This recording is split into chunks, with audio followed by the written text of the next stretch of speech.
Job Island.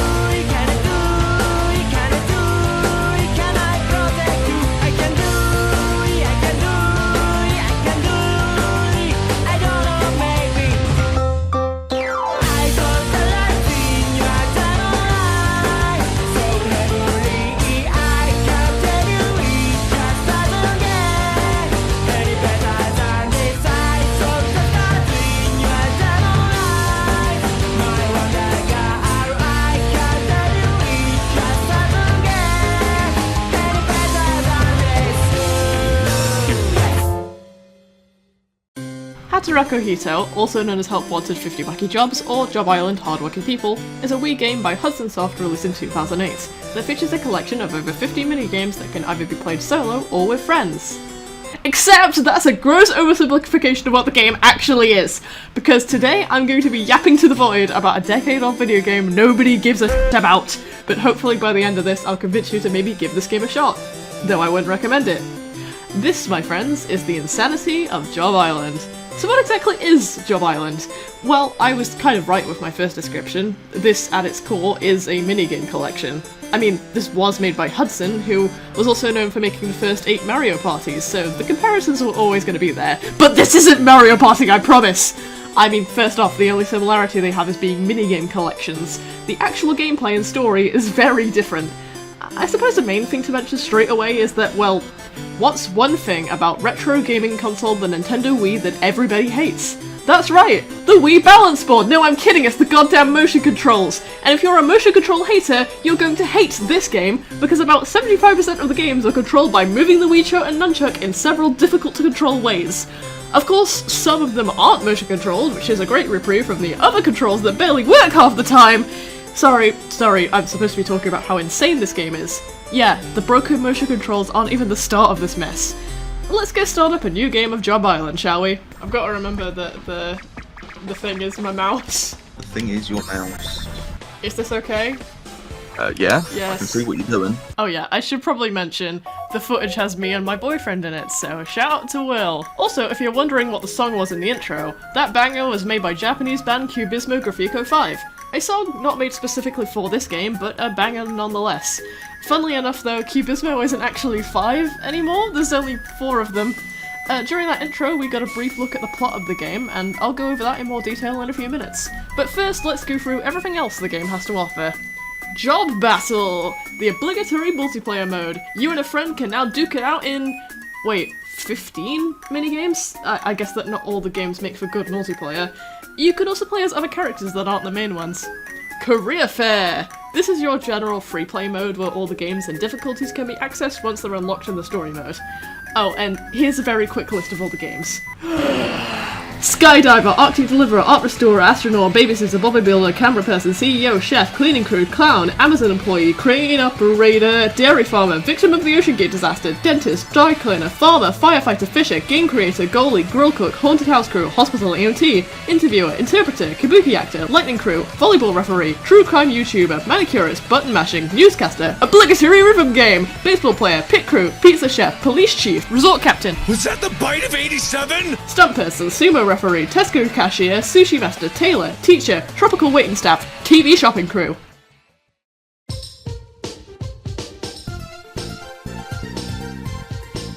And here's most of those organised into an obligatory tier list.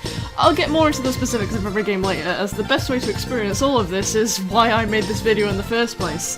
The Story Mode, also known as Employment Office! Do you want to do some other voices? NASA Space Research Center. No, it's NASA. Get it right. That's what I said, you fool. Sir, the meteor's orbit has its headed straight for Earth! This is tragic. Once word gets out, we'll have a global panic on our hands. The Executive Mansion. So, Kate, what are we doing today? Well, Mr. President, starting at 9 a.m., you have 24 meetings. That's all well and good, but what I meant was, how about joining me for a moonlit walk this evening? Let's just focus on the work today, sir. Mr. President! Mr. President! Well, if it isn't the head of NASA, what's gotten into you? The Earth is facing a meteor strike. A meteor?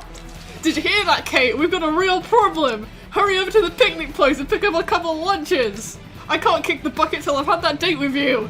Yes, sir. I'll get the lunches. But there'll be no date, sir. Damn. Get rejected. Get friends. What an idiot! Sir, there's something on the other side of the meteor.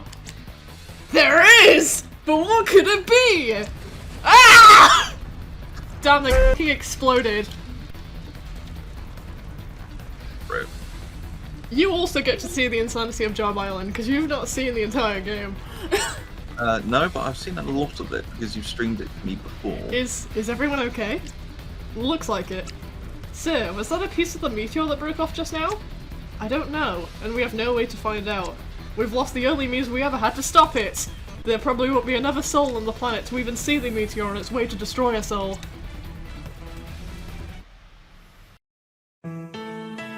Once upon a time, in a certain town, there lived a happy family. The family's greatest pastime was buying stuff from the TV shopping network. Because this game was released in 2008 and teleshopping was relevant back then. I mean, crikey, this ad contained within the game might as well be real. Do you want to be the twink? I want to be the twink. Enemies of humankind and attacks on planet Earth getting you down? We've all been there. Trust me.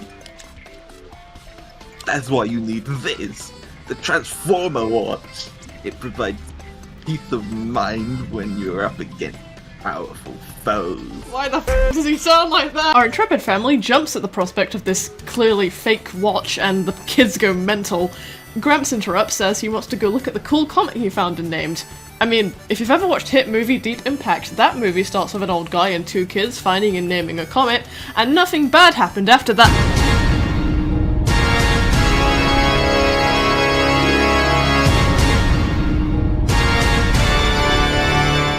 But never mind all that! As we all know, Gramps is senile. There's no meteor, and there's no extraterrestrial threat, and NASA didn't get f***ing annihilated by a weird alien. But either way, our Gramps is really worried, and so he tells us to get a job. Ah, I remember this. It's just like I'm 16 again. Also, I should mention, here in the footage I'm playing as the male character Tom, but depending on the gender you pick, you actually get a different selection of jobs at the start. So as Tom, who I renamed to Jay, I get bodybuilder, firefighter, courier, farmer, haunted house crew, Mike Schmidt, fisher, clown, and pizza chef. And since we're here, why don't I introduce the main cast to you?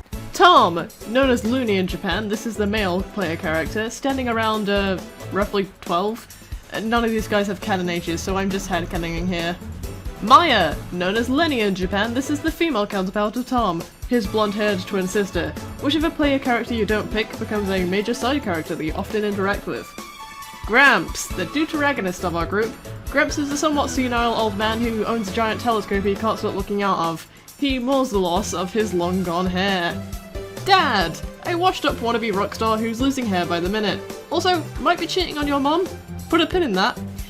Mom, scary when angry and definitely the matriarch of the house. I know I said Dad is cheating on her, but trust me, she might be the actual cheater, and we'll get back to that too. Granny, Gramps' wife who loves him and the rest of the family dearly. You can trust her to fix any ailment, material or otherwise. She's also quite the bargain hunter. The triplets! Anne, Fran and Stan are your kid siblings who try to be helpful in somewhat annoying ways. They're the troublemakers of the house, but their antics are beloved by all. Tam! And finally, the house doggy! He's a good boy, you are! And here the game begins. It's the same old gameplay loop. Play the jobs, earn money, buy items to get points, redeem points for weapons of mass destruction.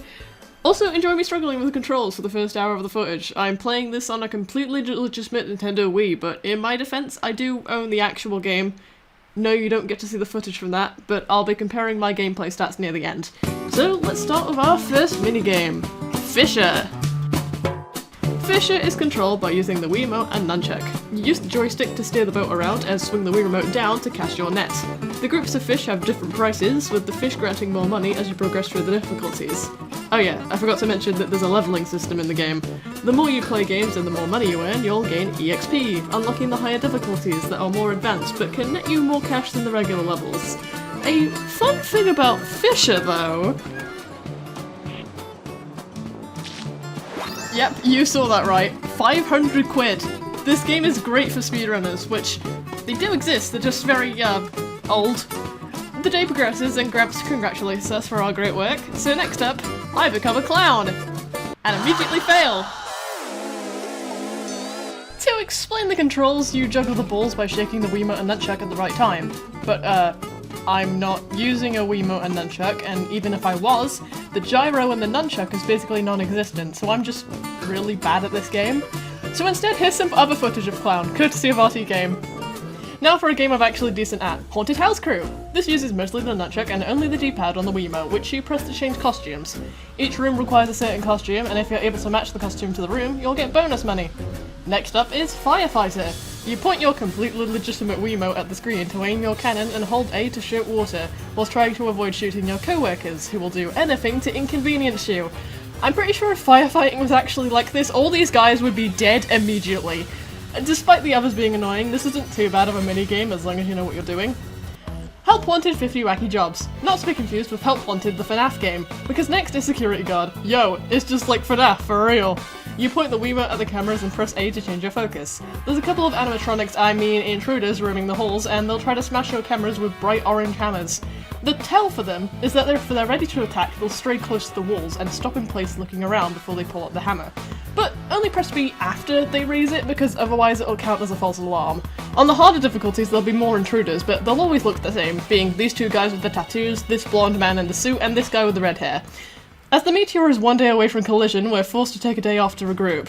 This is the last time we'll be getting a tutorial, which is pretty good, all things considered. I mean, I've been through longer tutorials.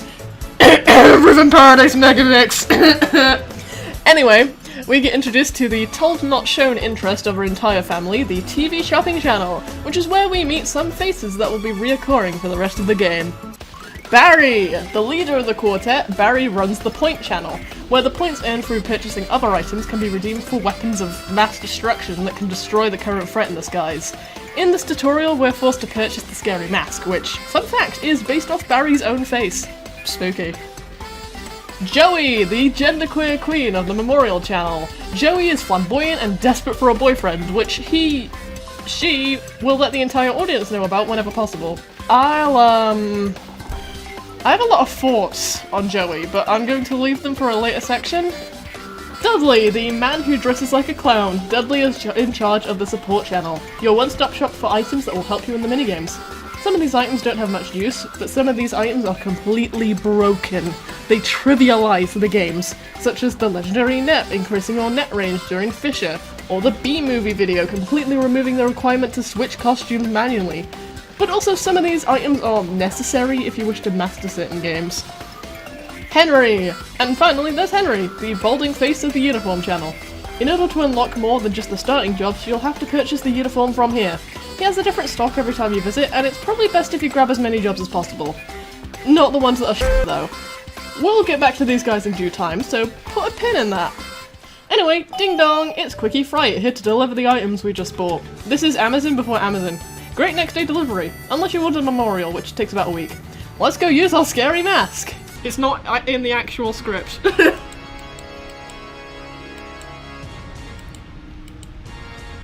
Oh yeah, that's extremely niche. Hehehe, I know, spooky, right? Come on, you stinky meteor, get out of here already! Yay! We did it! We pushed the meteor away! Hooray, Gramps, we did it, Jay! But can a cheap thing like that really buy us 3 more days? Let's check it out with my telescope. To the roof!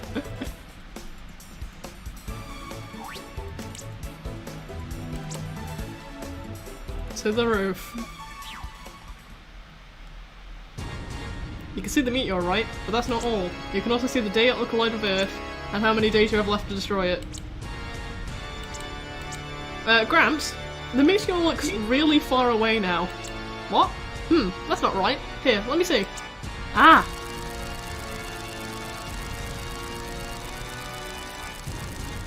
The collision date is gotten later. Wow, really? Been pushed back for nearly a month. Well, about that. Seems the date panel was stuck. It wasn't even gonna f***ing kill us. Anyway, yeah, this game is actually pretty funny. It has jokes. Anyway, now with the tutorial finished, we're left to our own devices. Now with way more time to save the world and with the knowledge that it's possible. Oh yeah, and now the easy part is over, we're introduced to daily events. These can be good or bad, and of course we start off with a bad one. Sorry, 2 bad ones, which forces me to play another new game, Taylor. For this one, you hold the Wiimote horizontal and steer the sewing machine by tilting it left and right. To speed up, you can press 1 to speed up and 2 to slow down, though the faster you move, the more precise the motion controls become. Usually I go at a medium speed and then do a dash for the finish line. As long as your score is 100%, you'll get a perfect. The next day, I try clown again. And fail again. Let's ignore every attempt at clown I do. We get another random event where this guy called Nostradamus predicts the meteor is going to approach a week earlier. However, we can prevent this by getting a perfect on a random game. And the one generated is Farmer, a game I haven't done yet. In Farmer, you swing the Wiimote upwards with the right timing to pull carrots. If you chain the pulls, you'll rack up more and more money, but the timing becomes, you guessed it, more precise. Though if you let the dot circle around, it'll reset, which also resets your combo, but this is the best way to get a perfect.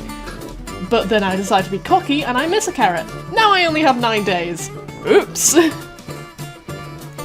After that I get challenged to do Farmer again, and if I get equal or more money than last time, I get double that amount. But I missed the goal by 1 quid. Oh well. On to the next job. Courier! Using just the nunchuck, you navigate an obstacle course featuring bee-infested flowers, an American level of sprinklers, and dogs that we're apparently scared of. Don't you have a pet dog? This one's pretty easy to get a perfect on, and if you use the support item, it speeds up your movement, which is great because this game features a speed bonus. Every Sunday we get a day off to buy items from the TV shopping channel, though a day off can be taken whenever you feel like, which is useful if the meteor is approaching soon. So I purchased the Galactic Blaster, which deals minimal damage and prolongs the meteor for an extra day. As Monday approaches, I get around to the second to last starting job, Bodybuilder. Using both the Wiimote and nunchuck, pose to not match what the other guys are doing. And as we learnt in Clown, using the motion controls in the nunchuck is a bad idea. Our next random event is Granny buying us a random support item at a discount price. Although the bad version of this features Gramps buying a support item at a premium, which can put a massive dent in your money depending on the item. The final starting job we haven't done is Pizza Chef. We wiggle the Wiimote in a circle motion, pressing A at a very precise time to make out a pizza. The bigger the pizza, the more money earned. So for the next week I grind all of the games, earning more money as we go, until on the next Sunday I get a delivery of a memorial item, and the announcement that Gramps has opened up Memorial Hall. This is where all the items we buy are stored, and unfortunately this is linked to 100% completion in more ways than one. Anyway, I have enough points to purchase another item for the meteor, so I pass the space guitar over to my dad. Yay, I beat it! I did it! Well done. Yay! Meteor, fallen off! For now. Hooray! We did it, Gramps! We smashed the meteor! Oh, yes. Great job, you two.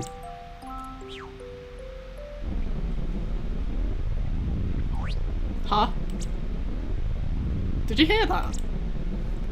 It can't be. To the telescope, and fast.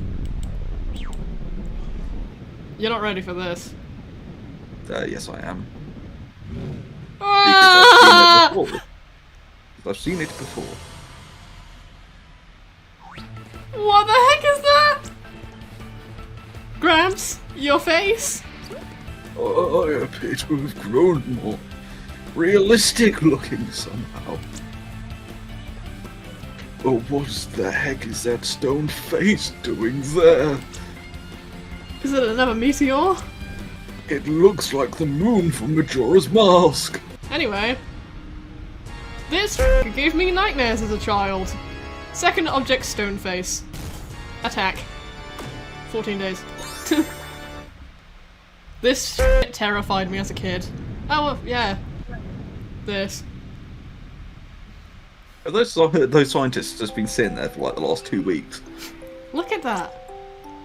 How the fuck have they survived? They haven't had anything to eat. Someone somewhere must have noticed it. But sir, according to our observations, there are multiple objects out there. So this is the real deal, huh? Hope we'll make it through. We just have to do what we can. That's all we can do.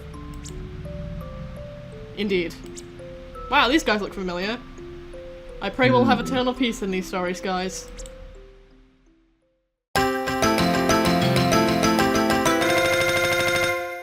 Now we enter our gameplay loop. Objects will keep on approaching Earth, tasking us with saving ourselves from the very wacky destruction that may or may not ensue. And yeah, the threats are a lot more comical after the initial meteor, although Stoneface still terrifies me. I think it's some kind of uncanny valley effect that it gives me. It just makes me feel uncomfortable. So let's get rid of this thing as soon as possible. Anyway, cleaning crew. Clean planes, helicopters, and even UFOs with your trusty mop, swinging the Wiimote to scrub and using the nunchuck to move around. You can also press Z to jump, which can save you from falling. This one's pretty fun, so I'll go back to this whenever I can. After a bunch more job islanding, I net enough points to buy the iron volleyball, and my mother reveals she used to be a pro when she was younger. All she needs to do is throw this at Stoneface and we'll one-shot it. Why? Yeah, some of the items have a drawback like this. The iron volleyball is arguably the worst item to use, as when it misses, it deals 0 damage, which can screw you over if the meteor is due to hit today. To regain that loss, I decided to take a day off to buy an item that'll actually hit. The mini handy bot. It even crits, which is a bit overkill, but oh well. Bye bye to the- Oh my god, that's even more terrifying! Oh! We did it. Or so you think. But what's that on the horizon?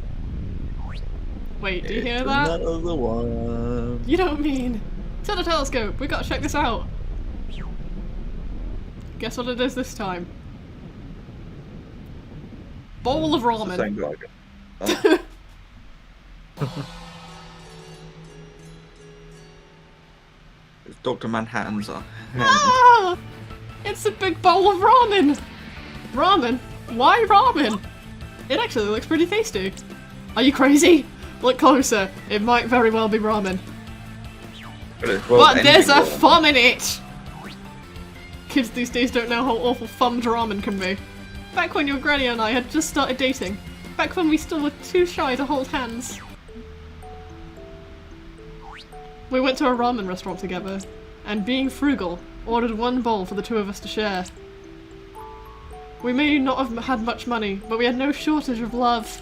But get this, when the cook brought out our steaming bowl of noodles, he'd stuck his thumb into it! Every declaration of love made at every ramen restaurant will be ruined by a greasy thumb stuck right in the bowl. Every bowl of ramen your mom brings you while you study late at night. We'll have her thumb dangling in the hot soupy broth. Ah. That's disgusting! Then go out there and get rid of that horrible thing. You got it. Yeah, this really puts the wacky in Wacky Jobs. 12 days.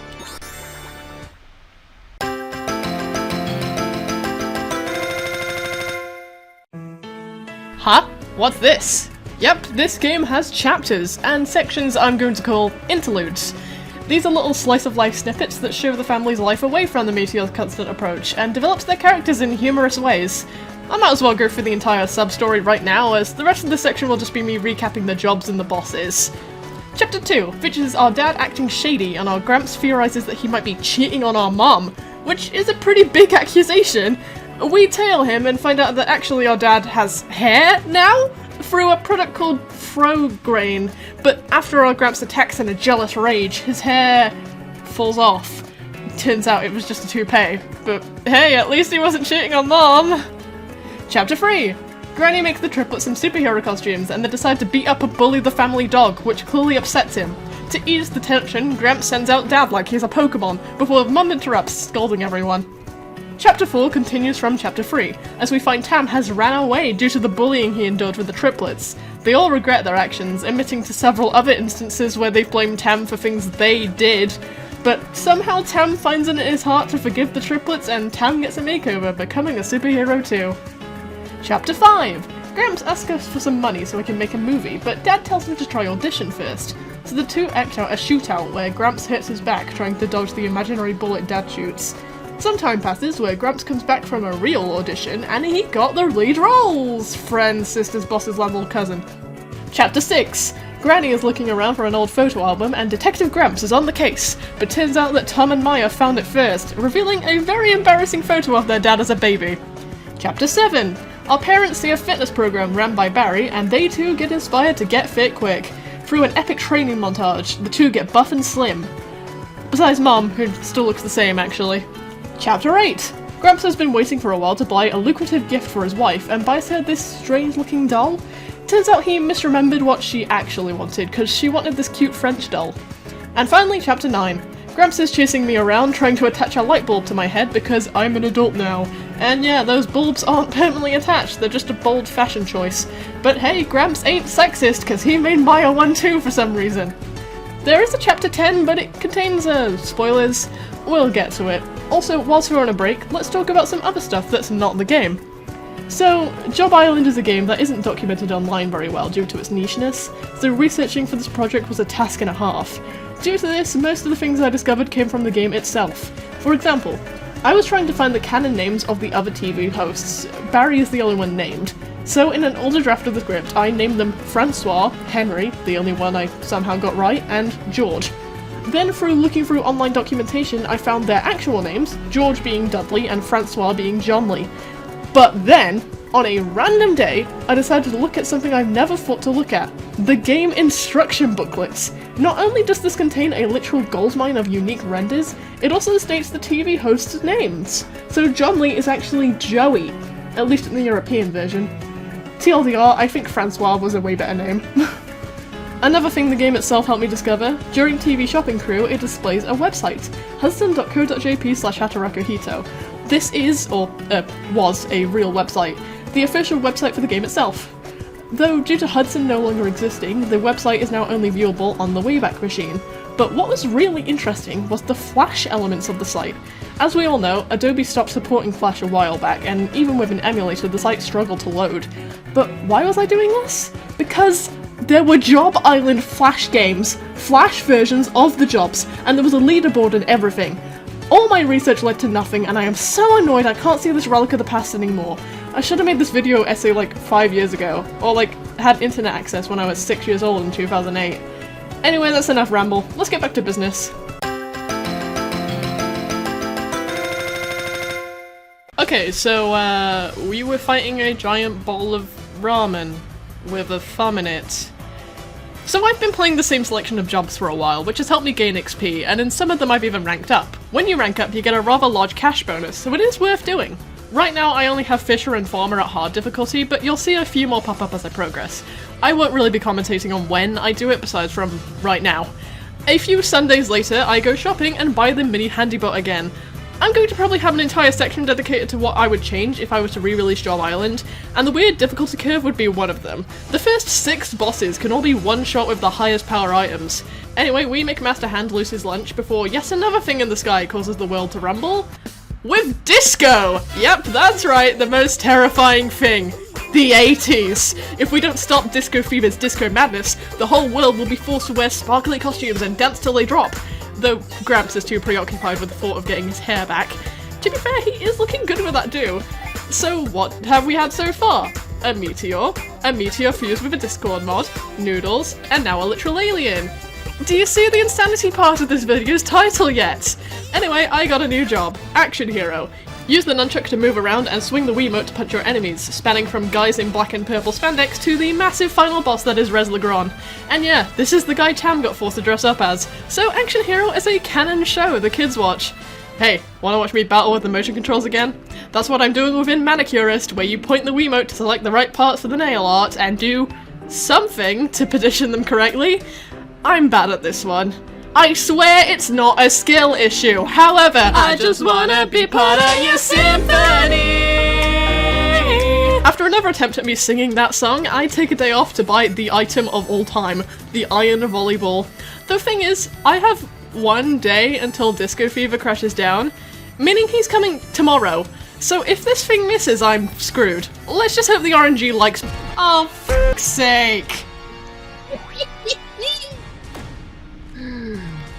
Well, I get footage of this. No! The Disco Fever is right on top of us! What have you good for nothing's been doing all this time? We're sorry! I guess I have no choice. I'm not happy about this, but I'm going to have to try out this super cheap Transformer watch I bought on the street.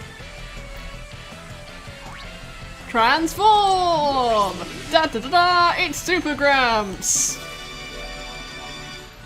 Gramps, you're, behind you. I guess this is what you get for buying cheap. Yikes, avert your eyes!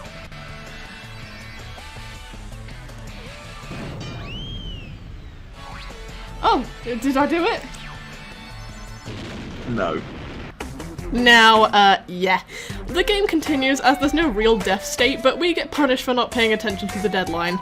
We get transformed into whatever Gramps shoved in our face, so now I have disco hair. Lol, get good. The building he crashed into was Memorial Hall, so now if you go inside of there, it looks all cracked and ruined. And somehow people are still visiting. I should probably elaborate on this place. So our good friend Joey provides us exhibits that are automatically placed within Memorial Hall. There's 3 items per jobs, making for 150 total items to fill the hall with. These exhibits also get a cool ribbon on the back wall if you've mastered them, and every memorial piece also has an NPC link to it, which is why 100% completing this is a mammoth task. There's only a select few NPCs that can spawn in every day, so you'll probably find the same guys in there each time you visit. And you can only visit on your day off, Sunday. So meeting and interacting with all these people is going to take a while. Anyway, since today is Sunday, I cap it off by whistling the alien afro with a space guitar. Time for a new job. Crane operator! Using the nunchuck and pressing A to grab things, you're tasked with a Tower of Hanoi type puzzle. You know, those kind of puzzles where you're tasked with moving a stack without putting the bigger bits on top of smaller bits. There's 3 colours we need to sort. This game is actually rather relaxing in my opinion. It's very turn your brain off minigame, but can be stressful when there's bad RNG placement of the pieces you need. Also, I did the mastership for Fisher at some point. I forgot when. But because of that, I unlocked one of the secret jobs, goalie. You've got to move your controllers in 3 different ways, depending on how the ball is approaching, being up, left, or right. Also, if you've noticed, the effect of the meteor hitting me carries over to the games too. It'll be gone soon. I repeat some games again, increasing my EXP until on Sunday I buy another space guitar. Hey, everyone else thinks this whole meteor thing is a joke, besides from that one time Gramps fell from outer space, so why exactly are my family helping me? Are they just chill with shooting off magic sound waves into the blankness of the void? And what about the iron volleyball? It's not like we're gonna get that back. But hey, plot holes are the least of my worries here.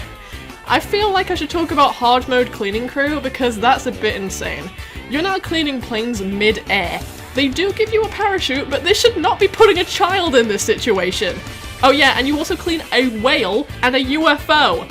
Average activities. It's been about 2 weeks since I failed to stop Disco Fever, so my throw is no longer, and Memorial Hall finally got fixed up. 1 week later, and what is my obsession with buying space guitars for this? Was I that traumatized by the iron volleyball?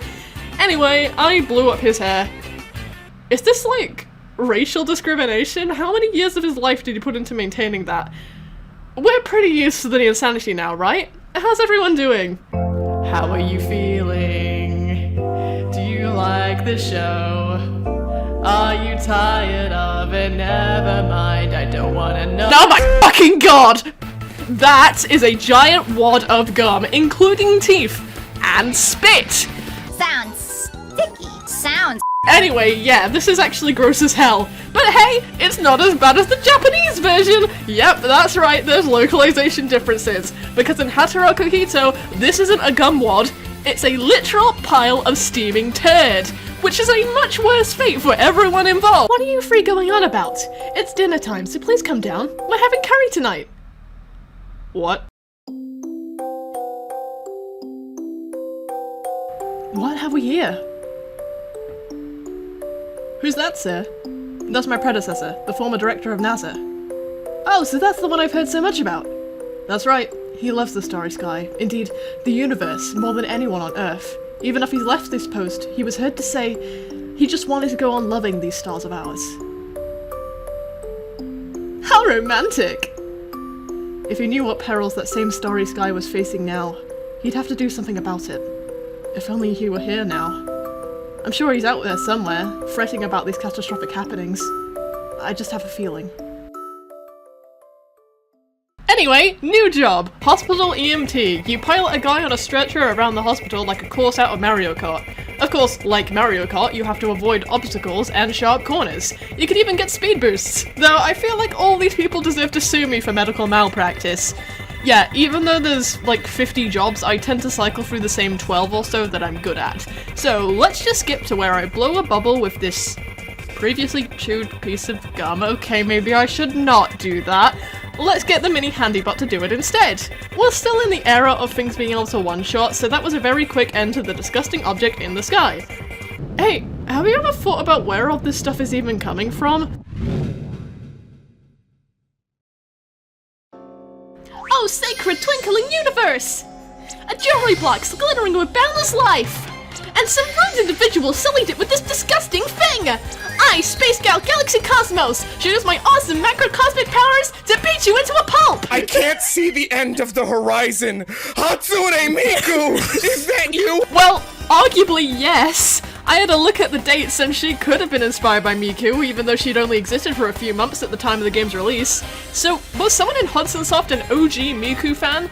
Or, more likely, someone in Hudson is a Sailor Moon fan? I mean, just listen to the music.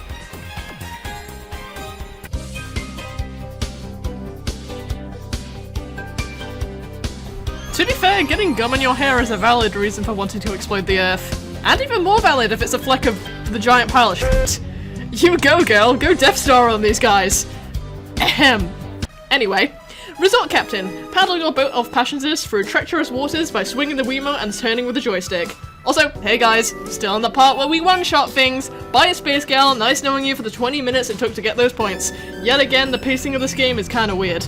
I'm breezing past a bunch of bosses all at once. So, Space Gal kinda came here on her own accord. What happened to the random space junk? Oh yeah, there it is. So we've had Meteor, Meteor over Face, Ramen, Disco, Gum Slash Hatsune Miku, and now Ghosts. Or specifically a ghost photo. This will cause every photo in the world to be hiding things that aren't actually there. Spooky. Also, shout out to the alternate universe where I forget the photo exists and I get hit by it out of negligence, cursing me with having this little guy follow me around. He's kinda cute, actually. We made a lot of memories together.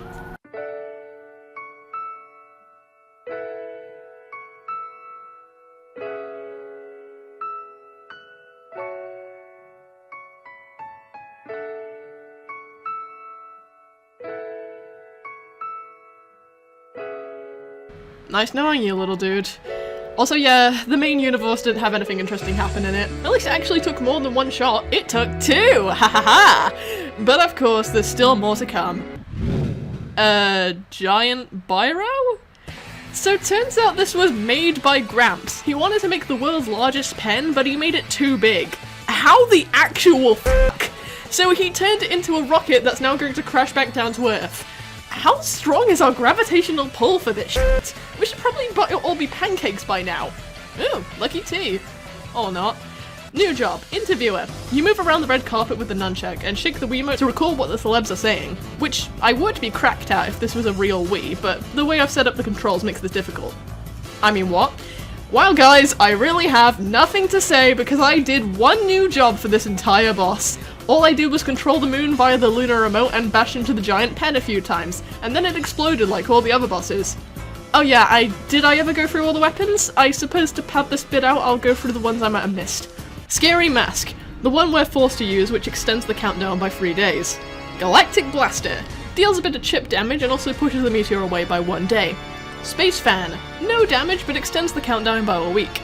Space Guitar, you hand this one over to your dad and he deals medium damage with his sick licks. Lucky Dragonstone, your Gramps hits it like a golf ball, either dealing a bunch of damage or dealing next to nothing. This is one of the RNG items alongside the Iron Volleyball. Iron Volleyball, this is the Lucky Dragonstone, but worse! This is the only item that deals 0 damage when it misses, but if it hits, it does decent damage. Mini Handybot, this is one of the pricier options, but it deals quite a bit of damage, even when it misses. I also think it crits more frequently, but don't quote me on that. Space Fan 2.0, an upgrade of the first Space Fan, this bad boy pushes the entire Earth away to extend the clock by 3 weeks. Somehow this doesn't destroy all life on Earth by knocking us out of our sweet spot. Space Fireworks, this is a big damage dealer, especially if it crits. Plus, Happy New Year's, guys! I wrote that sentence on the 2nd of January. Lunar Remote, not only does this deal big damage, it also extends the clock by 2 weeks. Honestly, this is the best item for the bosses with higher health, like the red liquid we just fought. Transformer Watch. And finally, the watch we started this whole journey for at a pricey 5,000 points. If you use this item, it will be stolen by Tam, who transforms into a real superhero to immediately one-shot the boss. Nobody can survive the damage it does. Oh, and if you use this at a certain point in the game, something interesting may happen. So, all we've seen so far is normal everyday stuff. Besides from Hatsune Miku in the face of nightmares. And where is it all coming from? It's almost like...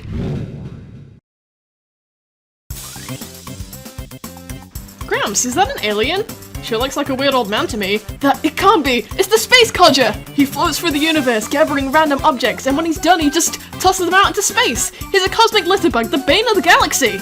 So that means all the stuff we've been dealing with so far. Yep, that's right. The source of everything is this bloke, the Space Codger. This is our final fight of the game, and it's even worse that this guy doesn't have a health bar. Everything we've learnt so far has come down to this moment, the moment where we thrash this vandal and save the Earth. But people will always litter the Earth and skies. Look at me, I've left the cleanup to the next generation too. I'm not that different from the Space Codger myself. Oh man, he rolled over in his sleep, scratched his behind, and that smell! No, I am totally different! Completely not the same! Gramps? What's gotten into you? We need to take that creep out on pronto! Give it your best shot!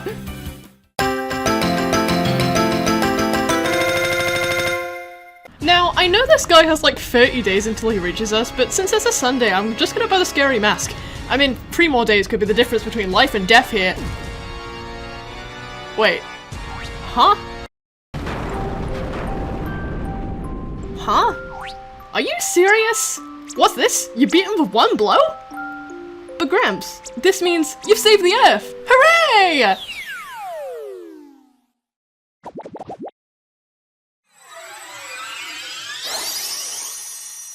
So about Space Dad being the final boss.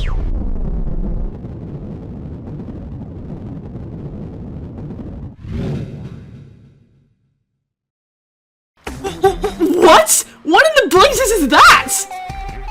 I get the feeling this is going to be the lowest of the low! So, what's worse than the Space Dad? His, unmentionables? Guys, I don't know what to tell you, but this is the monumental thingy. Our actual final fight. At least this one has a proper health bar, with a massive difficulty spike of 30,000 HP. We're left to deal with the aftermath of that bloke's illegal tipping, or else the world will be encroached with distrust and unease. So now, everyone needs to gear up for our final fight. Including those guys from NASA. Sir, some of our controls are back online. What? Is that? Could it be? It looks like the fragment that pulverized our research center. Ah, it makes me mad just thinking about it! Sir, your blood pressure. Your face is starting to look like that scary mask! If that thing is on a collision course with Earth, it has to absolutely be the last object to come our way. Sure, we might have sold all our household furnishings to keep on making items, but it was worth it! I never thought what I learned at my old job would come in handy. Don't be rushing your laurels just yet, team. This here is our moment of truth. Now get to work!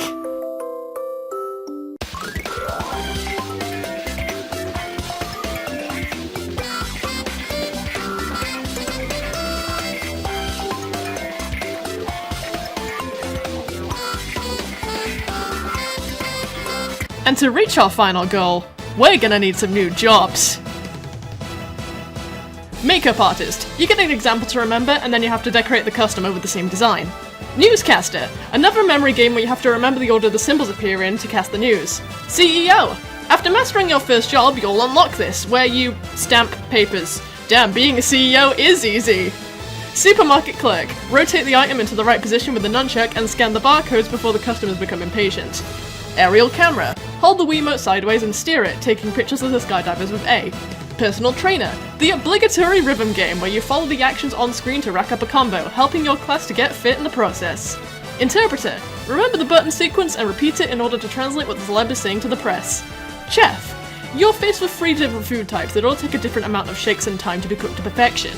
This is done by, you guessed it, shaking the Wii remote. I would love if the motion controls actually functioned. Babysitter. Select a child with a nunchuck and pacify them by shaking a rattle right in their face. The noises of this game are something. Deep sea diver. You get sent on a one-way 3-minute-long trip to the bottom of the sea, collecting treasures and fish to sell to the British Museum or something. This one is both janky and super boring. Art restorer. Jank, jank, jank, jank, jank. Tropical waiting staff. Crouch behind shadows with Z to protect your precious cargo. An ice cold drink on a hot summer's day. Line judge. Judge a volleyball match by determining if the balls are in or out. You get 3 chances to fail and the balls get faster as time progresses. Finally, one that actually works. Teacher. Teach the class by answering questions or waking up the slackers. You use the Wiimote Kabuki actor. This one does not work on emulator, but you're supposed to shake the Wiimote with a certain intense dairy farmer. No, don't do this one. Dry cleaner. Angle the Wiimote game creator. You just draw some pixel art according to the example. This one is okay actually. It doesn't take too long. The controls are manageable. I wish all the games were like this. Sushi master. Fuck this game! Lighting crew. When the actors stop to dance, shine a light on them by clicking the correct spotlight. Dentist. I should not be here. Stunt person. I am a child! I thought I'd turn on my microphone because I've just completed the game.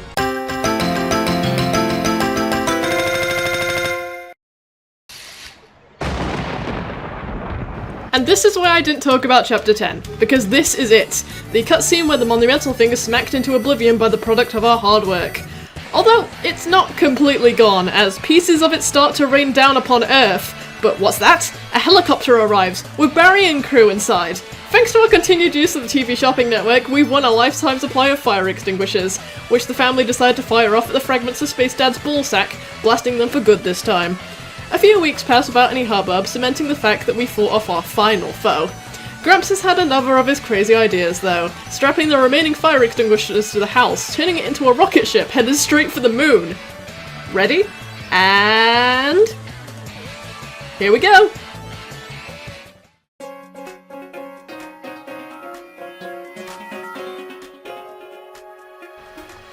So, what are my thoughts on Job Island? Honestly, it's a pretty fun game if you give it the chance. Personally, this game is both nostalgic and a pretty easy romp when I want something to kill time with. Maybe it's the repetitive tasks that itch my brain, maybe it's the insane storyline, but something about this little game makes me come back to it, even 10 years after first discovering it. But despite the nostalgia, I can't really put aside how bad the controls are sometimes. That's why during this playthrough I tended to gravitate towards the ones I'm actually good at, which is probably not what the devs were intending considering the 50 wacky jobs promised. But what is the game itself going to grade me?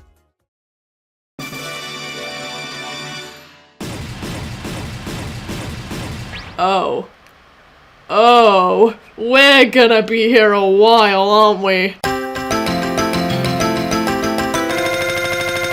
So, what would I change about Job Island if given the opportunity? Well, for this thought experiment, I'm imagining a remaster for the Nintendo Switch, which is a console I think it would definitely belong on. And due to the improvements to the motion controls between the Wiimote and the Joy-Cons, I actually wouldn't completely get rid of them. Games like Super Mario Party, which, remember, was made by the same company, have proven that motion controls can be fun if given the time to develop fully.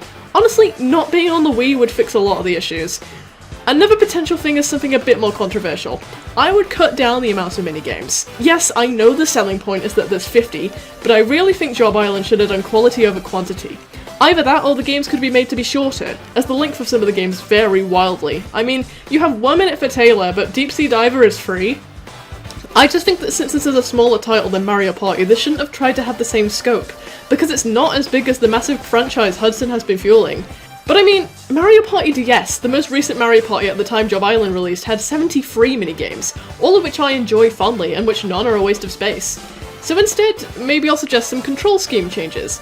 Again, the capabilities of a Joy-Con give us a lot more to work with, but maybe there would be a non-motion setting, where you can toggle the types of jobs that are available, like how Mario Party DS has an option to exclude games that use the microphone. This would also help owners of the Switch Lite, like me, where the lack of Joy-Cons makes Super Mario Party unplayable. I'd also vary the music a little more. There's about 101 tracks in the game, and not all of those being unique. Mario Party DS has 75, but all of these tracks have more variety, playing for a different selection of games.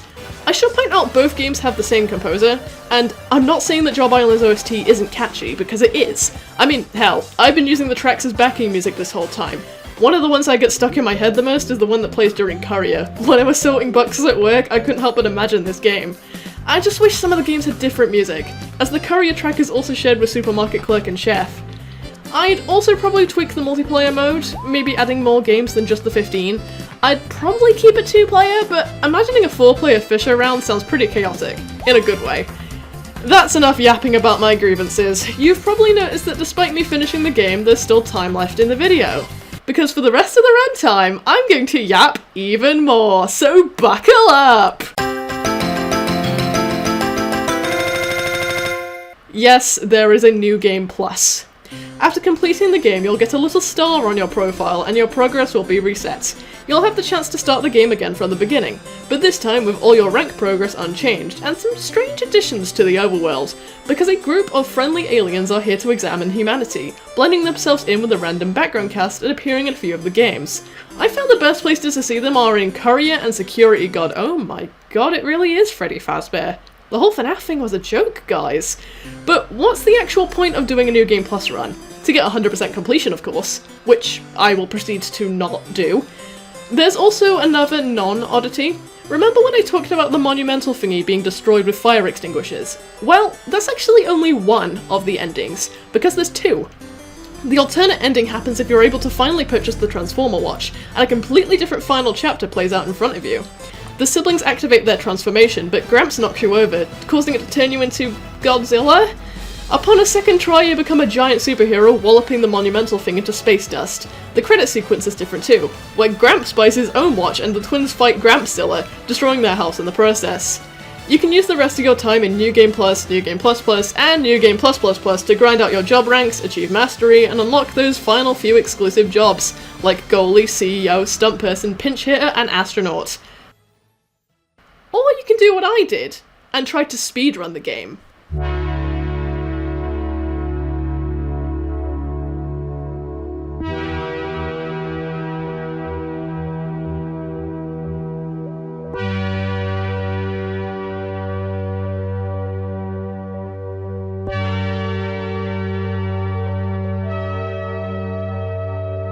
Hi, this is probably a long shot, but I'm currently in the process of both making a video essay about and documenting the history of Help Wanted 50 Wacky Jobs.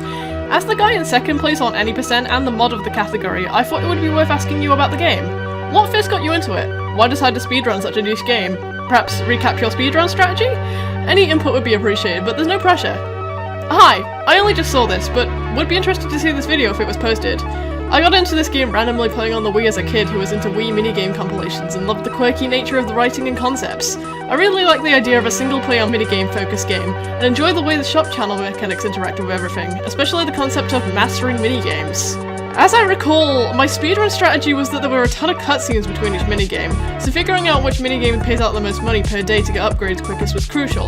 The mastery upgrades for wanking up provide large amounts of currency to use for upgrade points as well. The US version starts you with Courier, Fisher, and Farmer. Courier is easy to beat, but isn't as profitable per day. Farmer is really good, but there's a high amount of jank with the controls of that game. Fisher was my main one, because the big fish follow predictable patterns and are worth a ton of money. However, even saying that, I think you couldn't quite beat the game because the way to get to the shop channel points was via a percentage of the money items purchased.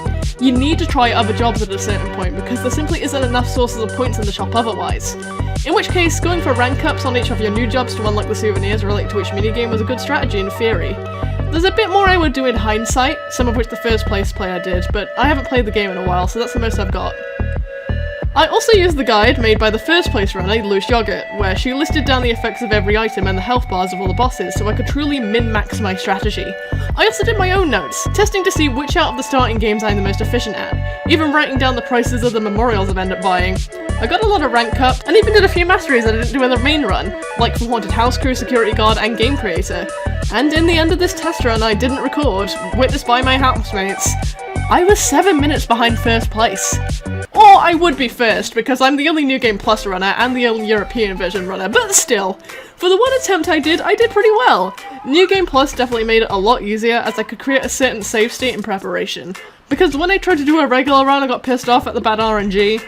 Really the defining factor of this fuck-ass game, but hey, Job Island is my piece of shit. Also, thanks once more to ZachAttacks56 for adding his thoughts to the video. I promise I'll submit an actual run one day. Let's move on to some other more insane things. Yes, more insane than me attempting a speedrun. This is just a mini chapter actually. I'm about to think way too hard about this video game made for children, because I think Job Island breaks several child labour laws, so here's a tier list. The bottom tier describes all the games which are probably fine. They're the ones where you're not in any life or death situations and you probably have an adult looking out for you. The only one here I'm hesitant on is Babysitter, as it is okay, but I don't think you should be looking after this many babies at once. The next tier is everything they'll need their parents' consent to do. Most of the televised things are here, as children are allowed on TV as long as the parents give the okay. I've also included others where I can see them as some kind of weekend job the kids are doing for pocket money. I mean, canonically Taylor is run by this sweet old lady and her granddaughter, so I don't think any laws are being broken here. Everything in the next few tiers is illegal, as these 12-year-olds should not be an Amazon delivery driver or a Tesco cashier, and they need training and all degrees to do things like crane operator or teacher. Another one's where they should be not hiring children to do this. Why is a child on the red carpet with a bunch of problematic celebs? Why is a child fighting fires? Why is a child working in a hospital? Why is a child taking health supplements? Why is a child chasing down dangerous criminals? Why is a child a CEO? Not to mention them jettisoning a child off into space. Just cut these out the re-release, they suck anyway. And this is the part where I get oddly serious. Joey is somewhat of a background character in Job Island, but he's also part of the supportive cast, as he's one of the NASA agents disguising himself as a TV shopping host. But something about him in particular was always drawn to me towards him. Maybe it's something to do with his design, maybe it's the surprising amount of random dialogue he gets, but Joey, he's not like the other hosts here. Because I want to argue that Joey is a trans woman. Through her dialogue, Joey talks about her interest in men. Well, she actually specifies young boys. She refers to herself as a young girl and is always talking about how she wants to run away with a man who could take care of her. Wait, she likes them younger? Oh god. This is a bad portrayal of a trans woman. However you want to read this, Joey as trans, as gay, as a drag queen, or a mixture of all of the above, some of the dialogue they say is problematic. And yes, I know this game came out in 2007. Trans people were very much still seen as something to be made fun of, but that's just the thing. Nobody makes fun of Joey. In fact, nobody else really brings up their gender identity besides from themselves. Perhaps they just all see her as a slightly eccentric cis man. But the way she presents herself, the way she acts, the way she wants to be perceived by everyone, she'll even spread it on live television in the hopes of somebody seeing her for her. Because in a man's world, what else is she supposed to do? Or I'm just massively reaching. Anyway, pitch for the Job Island remake, fix Joey, please. Decide what she's supposed to be a stereotype of first and foremost. Again, I've been referring to her as a trans woman, but she could also be a gay man or a drag queen. Either way, she deserves better than this. From a game that nobody else cares about. Also, his name is Francois because I say so.